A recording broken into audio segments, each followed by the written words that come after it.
हमें आपके बहुत सारे पत्र मिल रहे हैं जिसमें आपने हमसे पूछा है किस प्रकार से स्मरण शक्ति यानी मेमोरी पावर को एनहेंस कर सकते हैं, किस तरह से उसको बढ़ा सकते हैं। तो आज हम आपको योग की कुछ चीज़ें बताएंगे जिनका आप निरंतर अभ्यास करते हैं तो काफ़ी हद तक आप इस प्रॉब्लम से छुटकारा पा सकते हैं।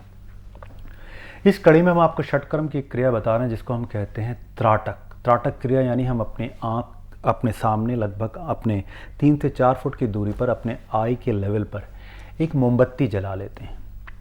बाकी पूरे कमरे में अंधेरा रहना चाहिए। उस मोमबत्ती को जला लेते हैं और अपना ध्यान उस मोमबत्ती की लौ पर केंद्रित करते हैं।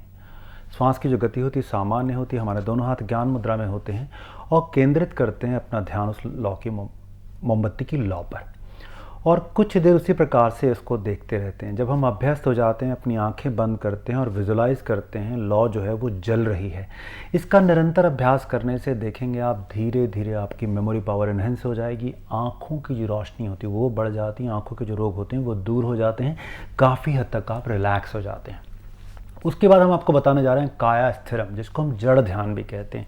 एक ऐसी प्रक्रिया जिसमें हम वर्तमान में जीते हैं। कोई भी व्यक्ति अपने जीवन में 24 घंटे में से 1.5 घंटा वर्तमान में जीता है। काया स्थिरम क्या होती है? इसमें पद्मासन सुखासन में बैठ जाते हैं, हमारे दोनों हाथ ज्ञान मुद्रा में होते हैं, हमारी बॉडी बिना हिले हुए हम अपने श्वास के आने जाने पर ध्यान केंद्रित करते हैं। जब हम अपने श्वास के आने जाने पर ध्यान केंद्रित करते हैं तो हम वर्तमान में जीते हैं। जब हम वर्तमान में जीते हैं तो हमारी मेंटल फैकल्टीज़ ज़्यादा काम करती हैं, उनकी कार्यक्षमता बढ़ जाती है। जब हम वर्तमान में जीते हैं तो हम जीवन के डिसीजन हम ठीक लेते हैं, हमारा दृष्टिकोण व्यापक रहता है, पॉजिटिव रहता है।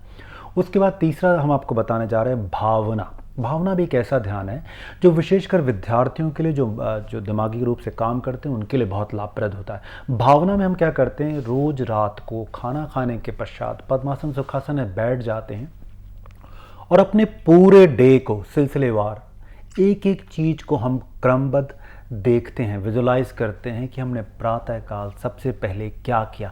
इसमें हम छोटी सी छोटी चीज़ों को माइन्यूटली देखते हैं। धीरे धीरे जब हम अभ्यस्त हो जाते हैं पूरे दिन को देखना करना शुरू करते हैं, फिर एक दिन पीछे देखते हैं और जब धीरे धीरे अभ्यस्त हो जाते हैं तो एक सप्ताह तक को भी हम इसी प्रकार से भावना के आधार पर देख सकते हैं।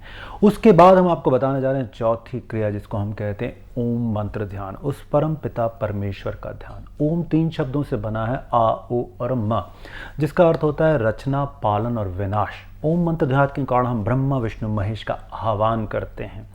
आइए करते हैं ओम मंत्र ध्यान। इस ध्यान को भी हम सुबह दोपहर शाम कभी भी इसका अभ्यास कर सकते हैं। ओम मंत्र ध्यान करने के लिए हम क्या करते हैं, कमर गर्दन बिल्कुल सीधी होती है और हम एक ऐसा स्थान चूज़ करते हैं जहाँ पर हम रोज़ इसका अभ्यास करें। कहा जाता है अगर इसका हम बेडरूम में अभ्यास करते हैं तो ज़्यादा लाभ उठाएंगे।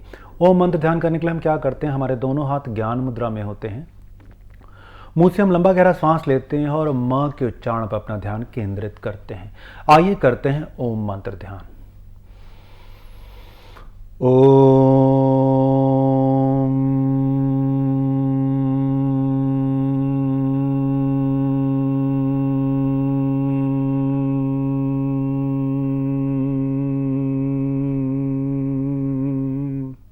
तो यह आपने देखा ओम मंत्र ध्यान। इस ध्यान को हम 5 से लेकर 10 मिनट तक रोज करते हैं। इन चारों क्रियाओं के निरंतर अभ्यास से हमारी मेमोरी पावर एनहेंस होती है, मानसिक अवसाद जैसे रोग धीरे धीरे दूर हो जाते हैं, एकाग्रता बढ़ जाती है, हमारा कंसंट्रेशन का लेवल बढ़ जाता है।